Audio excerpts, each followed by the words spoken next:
지난 4일 KTX 포항역에서 한 여대생이 택시에 탑승합니다. 여대생은 자신이 다니는 대학교에 기숙사로 태워달라고 요청했는데요. 하지만 택시가 출발하고 얼마 지나지 않아 대학 기숙사가 아닌 다른 방향으로 가고 있다는 것을 알게 됩니다. 이에 멈춰줄 것을 여러 차례 요구했지만 택시기사는 아무런 대답 없이 그대로 차를 몰았다고 하는데요. 그러자 여대생은 차에서 내려도 되냐라고 물어본 뒤 달리는 택시에서 뛰어내렸고 결국 뒤따라오던 SUV 차량에 치여 숨지고 말았습니다. 자, 오늘 이 사건 정말 너무 황망하다라는 반응이 많이 나오고 있습니다. 체크포인트 짚어보죠. 이상한 데로 가입니다. 자, 이 택시에 탔던 여대생, 택시에 탔는데 당초 가달라고 했던 방향과는 정반대 방향으로 갔어요. 네, 며칠 전입니다. 밤 9시쯤에 포항역에서 택시를 탔는데 타서 자기가 다니던 대학의 기숙사로 가달라고 했다고 합니다. 그런데 이상한 길로 계속 간다는 생각이 들었고 여러 차례 택시기사에게 어디로 가냐고 이제 행선지를 확인했는데 답변을 듣지 못했다는 문자 메시지 내역도 나왔습니다. 두려움에 떨던 이 여대생, 차에서 내려도 되냐고 묻고 택시기사가 갑니다라고 대답을 하자 뒷문을 열고 결국 뛰어내렸습니다. 여대생 뒤따라오던 SUV 차량에 크게 다쳤고 그대로 숨졌습니다. 자, 승 의원님, 저희가 이 택시 안에서 벌어진 어떤 사건들 많이 전해드리잖아요. 제가 한번 말씀드린 적도 있었는데, 그러니까 택시 안에서의 이 범죄가 정말 공포스러운 것이 나의 행선지를 내가 아닌 남이 결정을 하고 밀폐된 공간이고 정말 운전하는 사람이 나쁜 마음을 먹으면 무슨 일이 벌어질지 모르는 거잖아요. 자, 근데 이 사례에서도 지금 방향이 다른 것 같아요. 멈춰주세요, 내려주세요 했는데 피드백이 없었다. 이거는 참 이분이 정말 얼마나 공포스러웠을까는 짐작이 갑니다. 사실 이 부분이 제일 마음이 안타까운 부분이에요.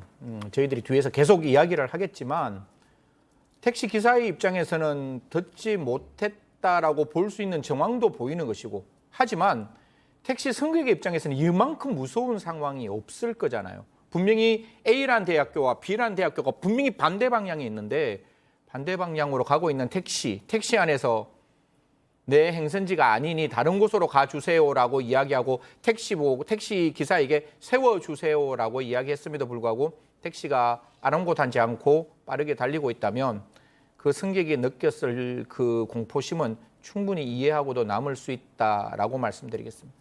왜 그러면 이 기사님은 다른 곳으로 갔을까요? 요청하지도 않은. 일단 그러면 이 상황이 어떻게 된 건지 정확하게 확인하려면 결국 택시 안에 있는 블랙박스 그 또 음성 같은 것을 확인해야 되지 않겠습니까? 그 과정에서 이제 경찰 관계자 얘기로는 이 여대생이 택시에 탑승을 해서 어느 대학교 기숙사로 가주세요라고 말하는 모습이 나오고요. 그에 대해서 택시 기사가 다른 대학을 얘기합니다. 다른 대학 기숙사에 가면 되느냐 이렇게 학교를 말했는데 여대생이 네라고 답했다고 합니다.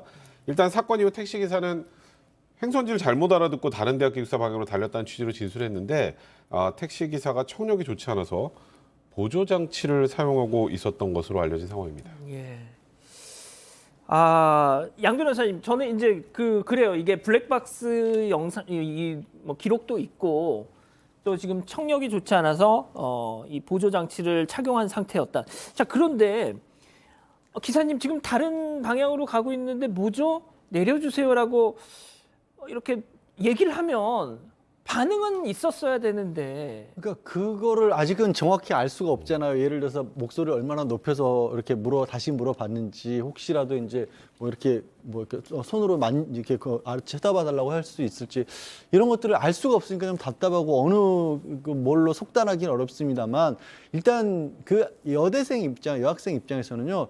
저 또래의 여성분이 택시를 타기에 밤에 특히 혼자 탔을 때 기본적인 불안감이 있다라는 것만은 우리가 인정을 하고 들어가야 될 것 같아요. 그러니까 저 같은 경우는 택시 타면 그냥 잠깐 피곤하면 눈 감고 자거든요. 근데 아직 많이 안전해졌고 우리 훨씬 좋은 분들이 많이 계시지만 그래도 아마 저 또래의 여성분이 택시 타고 뭐 편안하게 잠을 자지는 못할 거예요. 그러니까 그럼요. 그런 부분들까지 또 있어야 될 것 같고 저는 한번 또 청력이 좋지 않다니까 이런 택시를 탄 적이 있어요. 택시를 탔는데 메모를 보여주신 거예요. 본인 청력이 좋지 않으니까 손으로 목적지를 써달라고. 네. 그러니까 저 택시 기사분도 혹시 청력이 많이 좋지 않았다면 뭔가 승객과의 소통이 평소에도 혹시 원활하지 않았다면 그런 장치까지도 좀 생각을 했었어야 하든가. 물론 이게 다시 한번 말씀드리지만 어느 쪽에 잘못이 있는지 알 수가 없어요. 예. 하지만 굉장히 일단 안타깝습니다. 이게 뭐 다 떠나서.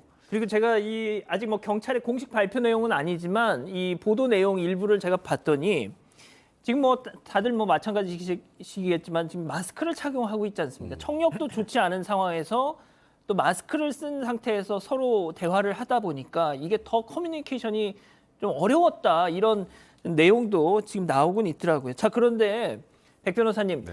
이 사망한 이 여대생의 가족이 국민청원 게시판에 글을 올렸더라고요. 네, 그러니까 사실 가족들의 황망함을 이루 말할 수 있겠습니까?